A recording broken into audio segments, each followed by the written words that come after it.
All right, ladies and gentlemen, allow me to introduce to you Julian Wong. I like how you said Wong. Like in wrong? Julian is wrong. No, thanks for being here, Julian, as I trip over myself here. Thank you for having me. It's great. I was overly excited about doing the sound, so I'm going to take a breath. Okay, here we go. So awesome, man. We're excited to have you, and we do apologize that you're the last member of formerly known as to be interviewed. It's an interesting thing too, because like with Area 51, David Haynes, we have reached out. We're trying to get him on, but he's the only one left. Right. You know, so we don't want anyone to feel left out. But we legitimately want to meet you and get to know you, because I would say of the band, you're the one I know the least.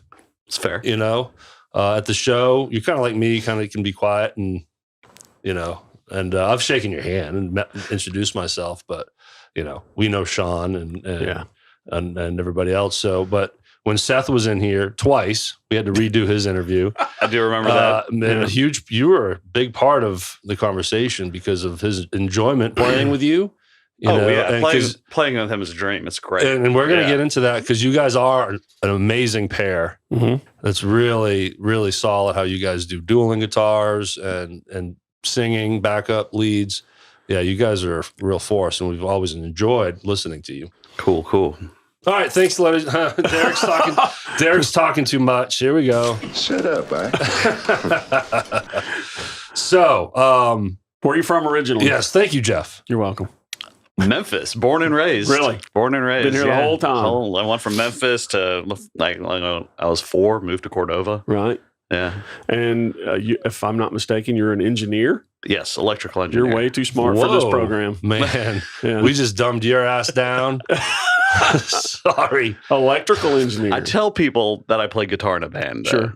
You know. Sure. Yeah. What do? I'm a musician. I play guitar in a band. And I'm electrical engineer on the side. It's my side hustle. Moonlight. That's my side.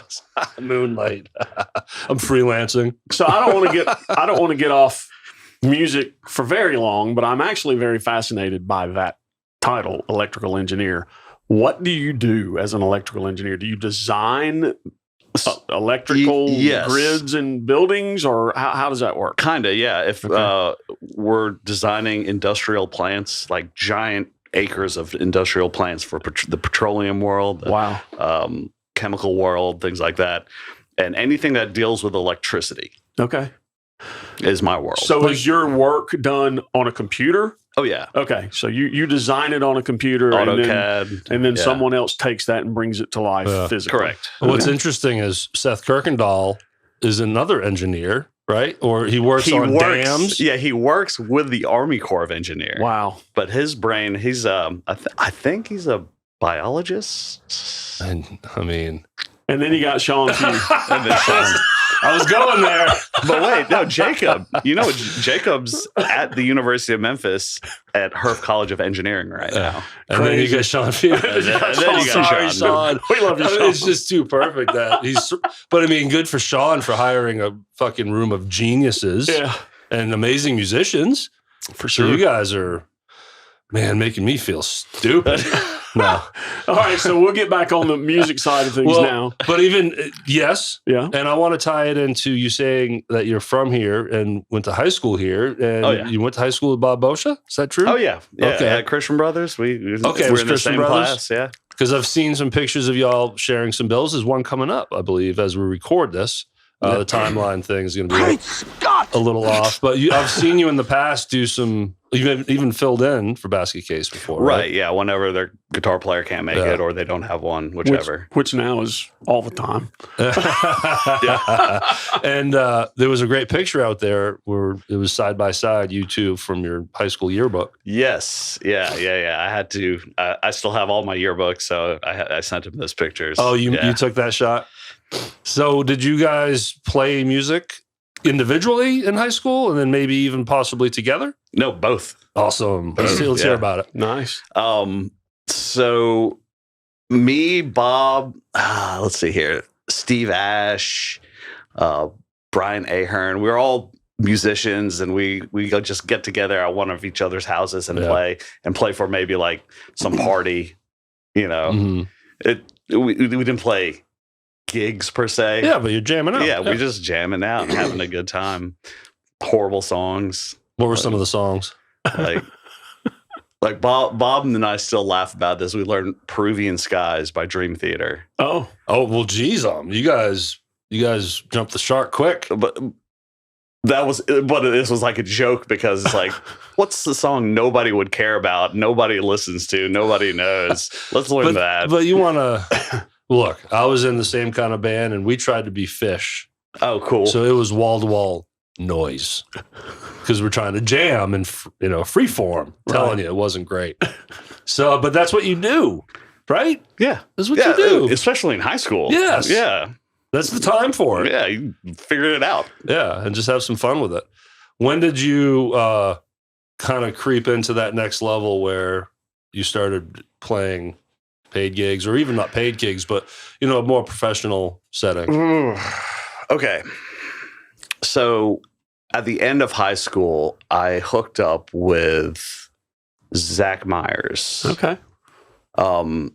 And so we had a thing going on. It was called The Farewell. And I think he might have had another iteration after that, after all of us. And it was me, Darren Foster, Garrett Marshall, and Zach Myers. And so right out of high school, we went touring. We played a bunch of gigs up in the New England states, festivals and things like that. Okay.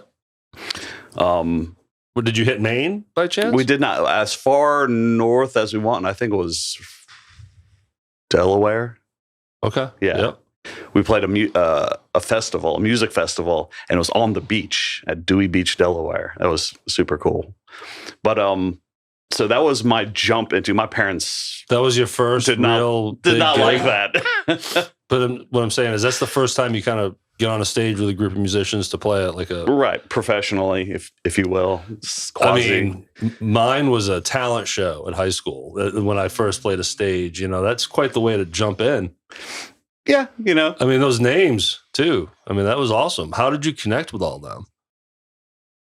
Just in the normal random way of how things work out? It was a very random way. Yeah. Just somebody said, "Hey, do you know him?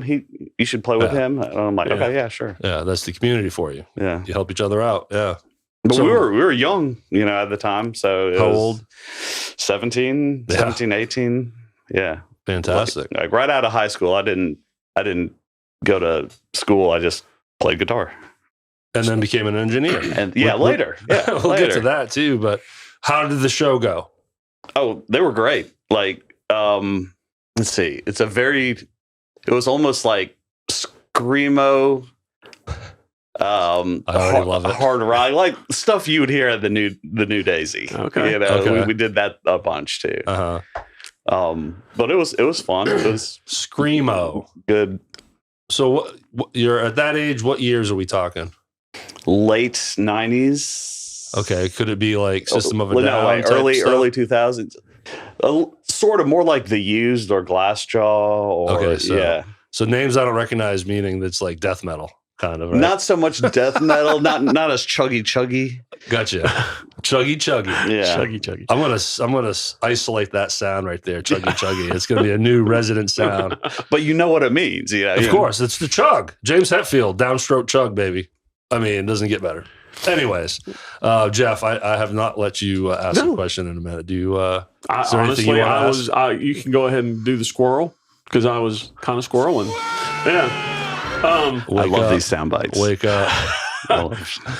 We've perfected these. Be careful what you ask for. Boom. So I know the first time that. Shut up, man. The first time that I saw you play, Julian, it was with Frankie Holly. Yes, that's who I knew. My country stint. Yeah, your country stint. So what did you do before Frankie? Is that your first like out playing live, getting paid to do it, or was no? Okay, so playing with the Farewell, being on tour, that's I guess the start of it. Okay, I came back to Memphis, and I wound up playing with Free World. Okay. So Free World, well-established Memphis band, been around decades. Okay.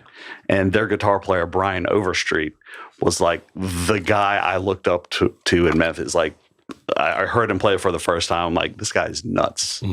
Like ridiculous nuts. And the scale runs and no choices, things like that. And so he had to leave the band, and Richard asked if I can play. So I played with Freehold for a couple of years. Cool. Yeah. Nice. What was the style of music? Jam. Grateful Dead, sort of. Oh, okay. There you go. Yeah. I'm going to say you did a lot better job than me and my cousin when we were 16 years old trying to do Fish and Grateful Dead. That's so fun. I would love to see you play that stuff, because I think at a show, formerly known as show, you definitely can jam, right? Like when it's your moment to open up. Yeah, but it's very structured. Formerly known as very structured. Right. Yeah. Even your solos, like every note, or just your section? Because it seems like when you're having your moment in a solo, it's very free feeling. Some songs, yes. Some songs I follow the structure. Yeah. Just okay. Based well, on, I mean, obviously, yeah. That's what makes you guys great. You're hitting the signature stuff, right? But when you guys play, Stevie Ray Vaughan, right? You get to do something. Go, yeah, and it's very free feeling. Well, there's one song in particular that I wanted to bring up during this interview, because it's a song that people kind of make fun of, and you always hear that, don't do that. But you guys do Freebird, a condensed version, and you and Seth, absolutely kill it, man. And I like how you guys cut it down. Yeah. I think it's really clever because it shortens it up, and ultimately people want to hear a verse, chorus, and then the solo. Right. But the meat and potatoes. Yeah. The back and forth between you and Seth in that song is fantastic. You guys both show off your skills on guitar. That's great. And it's amazing. Yeah. So huge props on that one. Are there other examples of your set list where you guys get to, whether it's harmony dueling or just working off each other, where feeding it's off a moment where you guys are communicating, playing together? Are there other moments like that in your set list? Only in the songs that require, like we started learning Boys Are Back in Town. Okay. And so that's bam, bam, bam, back and forth. Yeah. But yeah, the Skynyrd stuff with 3 guitars, the Eagle stuff with 3 guitars. Of course, yeah. But a lot of the other songs, I just try and play something that's not. Yeah, and your tones are cut through differently. Right, yeah. EQ'd real differently. Yep. So who are some of your deep influences? Like whether it's a band, guitar player, whatever, what's your go-to? Growing up, it was back in like 9th grade, I was shown a band called Dream Theater. John Petrucci, the guitar player, I heard him play and I was like, that's impossible. You can't do that. Like, you cannot play like this. For 98% of the population, it is impossible. Yes. And so I was like, well, I should learn. Yeah. I'm excited about the drummer rejoining Mike Portnoy. Yeah. Yep. It's interesting. It's an interesting story. And they're going to record new music, and I can't wait. Be good stuff. The original. Yeah. Yeah. The man. Yeah. It's great. It's great. Because when you think of Dream Theater, I'm not putting them at the level of Rush, but Rush, obviously, Neil Peart, right? I said it wrong for years. I still do. But Dream Theater, that guy, he was known because he was a spotlight in that band within the band. Does that make sense? Oh, yeah. It was synonymous. Yes. Those drum riffs make some of the songs, right? Man, for sure. Yeah, absolutely. But so you mentioned tone. What? How do you get your tone? What is your specific go-to as far as amps, guitars? What do you like? And you're dealing with dummies here. With me, for sure. Even me. I don't do pedals. I don't do much pedals, but right now I'm running out of a Line 6 board processor, so it's just... And that seems to be more and more... Yeah, we need to stop asking about pedals. We're like, what kind of board do you use? Yeah, that's the new question. Pretty much, yeah. How are you emulating your sound? Right, yeah, but it sounds great because I know Josh, I don't know what he uses, but same setup, and he just has a PA speaker behind him. Right, just bring a flat response powered speaker, and you just run your board to it, and you have whatever sound. Mean? So... Not too much bass, not too much treble. It's just kind of the EQ is right pretty down the middle, flat, so it's not too colored. Okay, gotcha. Yeah, so it's not woofy. Right. Because guitar amps sound a certain way, bass amps sound a certain way, but a flat response PA speaker is I find that fascinating because it's those little things that I just don't pay attention to. I should be is what I'm saying, right? But I'm just plugging the amp and. Well, I have a Mesa Boogie Mark V, super nice amp, sounds tremendous, weighs as much as a Buick. Yeah. So and you knock it over one way and that's it. It's toast. Like it's a tube amp. Delicate, it's fret. Yes. It's not meant to be knocked around. And they're hella expensive. Yeah. So instead of that, I can bring this little small board that I can fit in a backpack, and it can emulate that amp and 1,000 other amps and 1,000 other effects. So much detailing. Yeah, that you can get. Yeah, you have too many options sometimes. So, what does one of those boards cost? Line 6. You can get boards like that starting $300-$400. Yeah. Okay. And you have all that at your fingertips. And right. You can make all those different sounds. all the money too, right at your fingertips. Yeah. All right. So, how long have you been informally known as? Oh man, 2 years. 2 years now. 2 years. And the band, you were with them from the inception, right? Correct. Yeah, because that was the Dan Tones dissolved, and then Sean went on to start formally known as. You guys play everything from Bon Jovi to, it's dance music, it's rock music, it's Rush, it's, Jacob brings a whole nother level that he can sing and do all those things. So, and I'm pretty sure you guys do a lot of private events. Yes. Yeah. Yes. So, because I've noticed, it seems like you go through phases where there's fewer public appearances, and I'm assuming when that happens, it's because you're doing private stuff. Because I know Sean few well enough to know you're working. We are, yeah. He keeps us busy, which is nice. Yeah, we, network out and get a bunch of private stuff. So I'm glad you brought that up because I want to talk about the audition. Yeah, again, going back to Seth's interview, it's an interesting story that involved both of you with that audition experience. So I want to hear your take. Explain how it went from your perspective. So Sean just called me up, sent me a bunch of songs, and was like, hey, we're going to learn some songs and do these.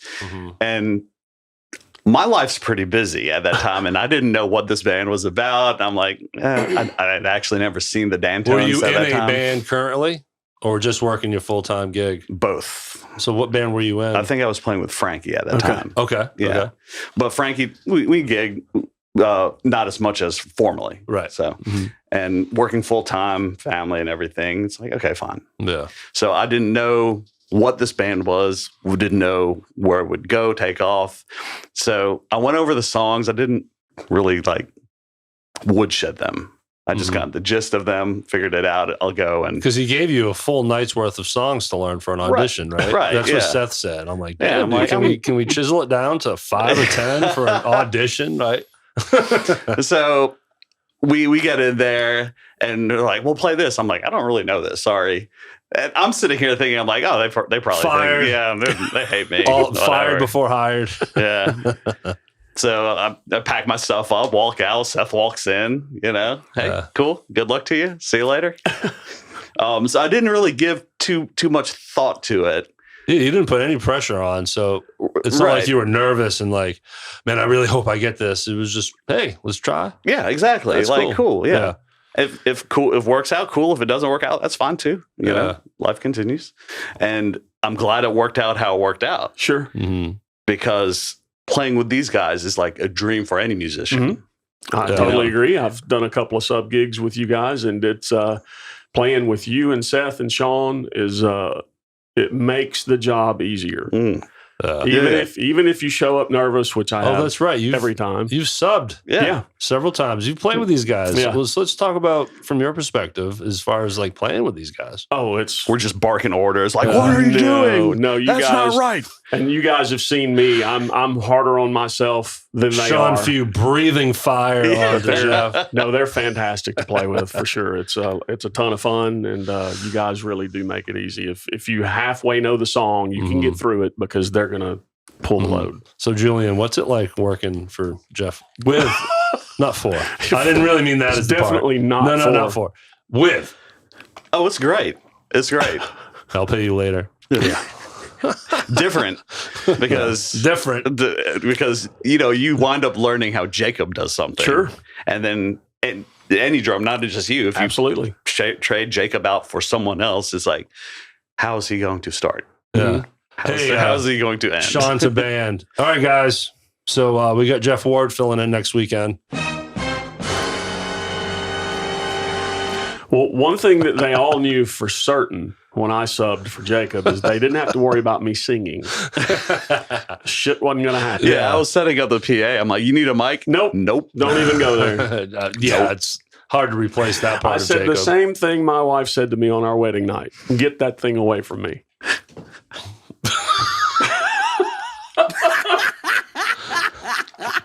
Okay. Perfect. How do you guys pick who do you guys want to interview? Like, there's so many people It's so in Memphis. random. Yeah. It's random. I mean, we'll take suggestions from people. I've done that. And it's really just me recognizing who's out there, and I'll reach out. And so far, there's only been a couple that I've asked that haven't done it. That's cool. Yeah. That's cool. People just like, well, let's do it. So yeah, Jeff quickly jumped on this, right? So back when I pitched him this idea. I was like, dude, I want to do it with you. Loves the idea. I swear, 3 days later, he already booked. I can't remember. On it. Was it Tim Dills? Yeah. He was the first booked, not the first. The first connection you made. Tim was the second interview that aired. Yeah. But it was the first that we actually interviewed. No, we're wrong. It's Alan Bone.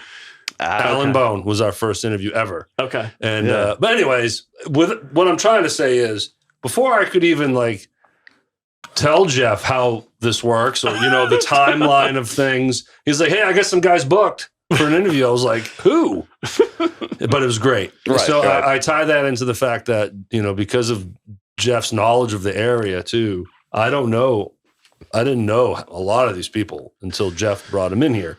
And then now it's opened up a world to me, So again, that's why I'm sorry you're last on Formerly Known As. You're just not as good as those guys. Somebody has to be last. That's fine. Yeah. So we say all that, and sorry again. We're great. He's a great booker, but then he made you last. That's on Jeff. No, that's on Sean Few because I was Jeff. going to interview him first, and Sean said, "Nope, wait and do Julian last." Good. Totally kidding. Good. I think Jimmy Fulp is the first from Formerly Known As. No, what am I saying? Jimmy Fulp's not in the fucking band. Oh my God. What am I saying? He has sat in. We've fallen off the rails in a big way today. He has filled in. Yes. And then Jeff took his seat as the backup. So do you have a favorite gig that you've played with formerly? Because I know you guys have done a lot of gigs, a lot of private gigs too. There has to be something that stands out in your mind. So one of our favorite gigs is the Tillmans. Okay. It's a wonderful family who lives up north, and they, in their backyard on a lake, have built a stage. I've seen pictures with a great system, great lights. It will rival any corporate stage indoor Memphis, awesome. But it's in their house out in the backyard on the lake. That's great. It's amazing. Did you guys get to do that one yearly? Yeah. I've seen pictures of it. You said pictures. I've even seen video too. And the Tillmans are super cool people. Yeah. Sure. And super hospitable. So is this one time a year they do this, or do they during the summer are throwing parties every weekend? What's Yes.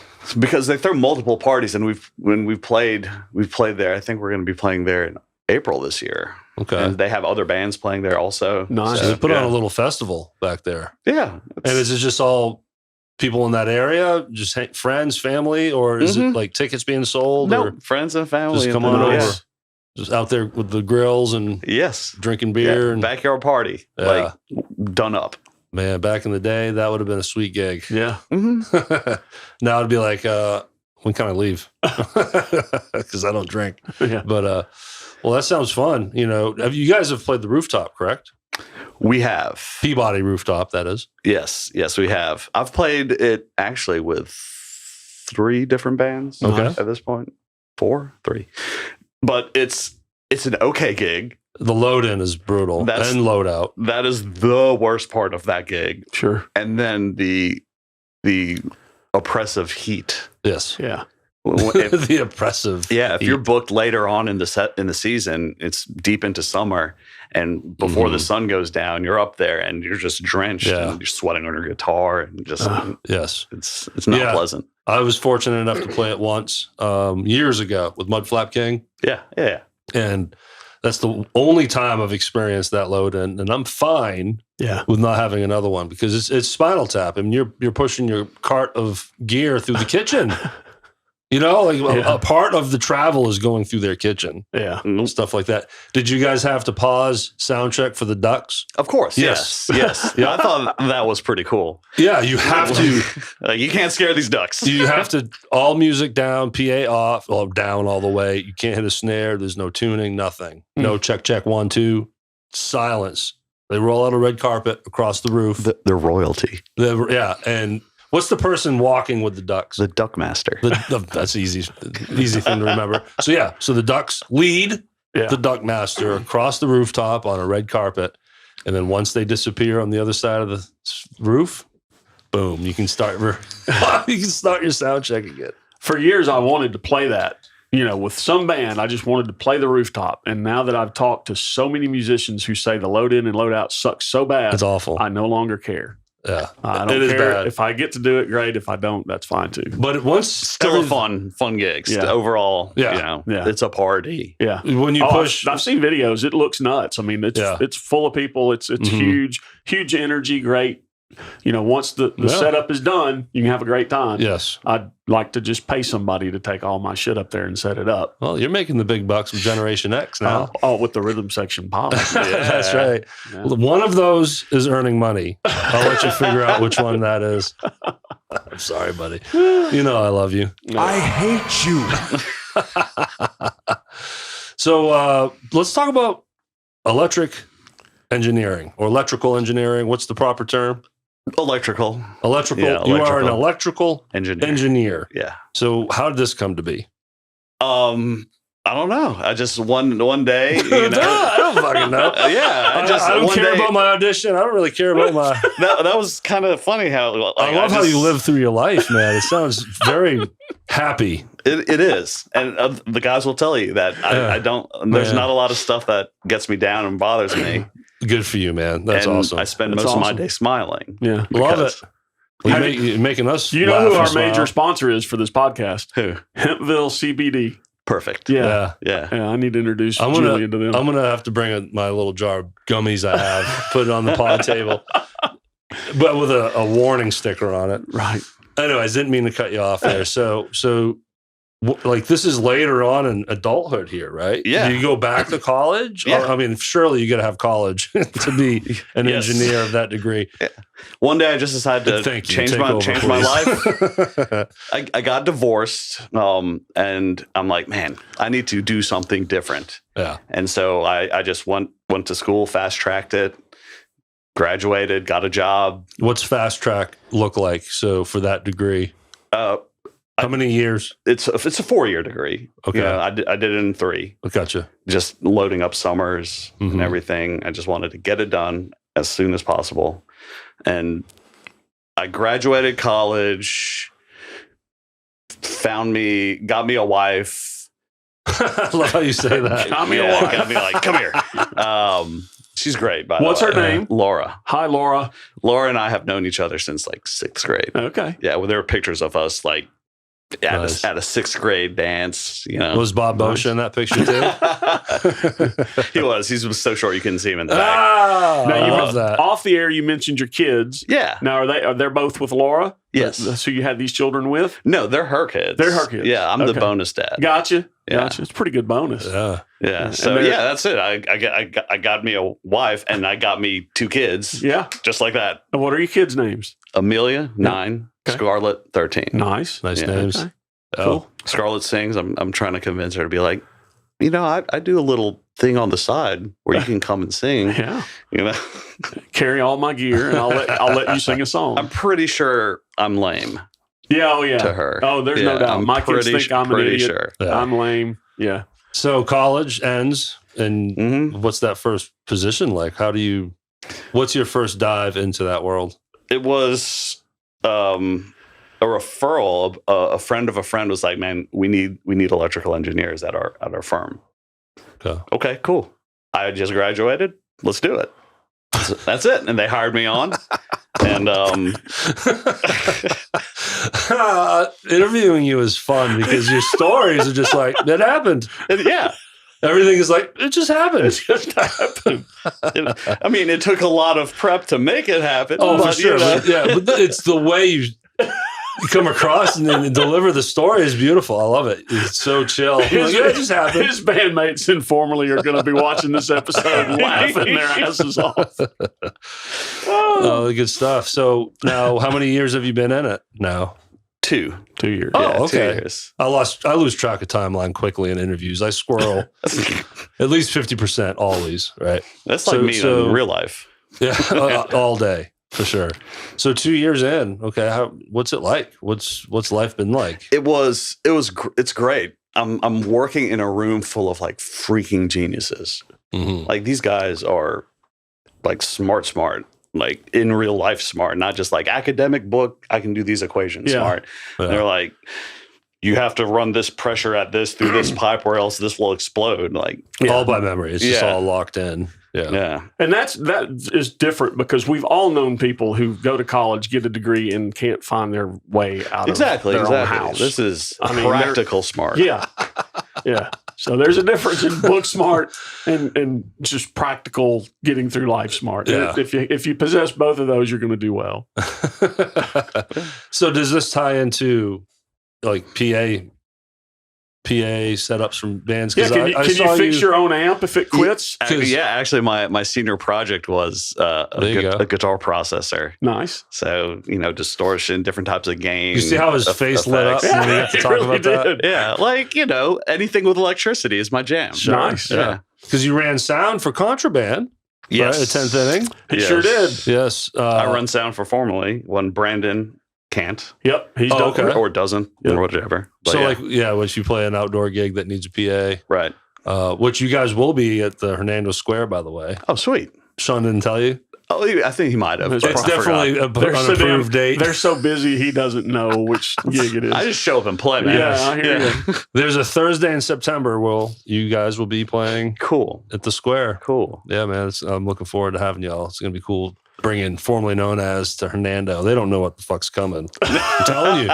I've been to all these summer series out here. All great bands, but I was in charge of booking that month. So I got you guys and other bands that Hernando's never seen before. Yeah. We'll just say that. That's cool. That was just fun.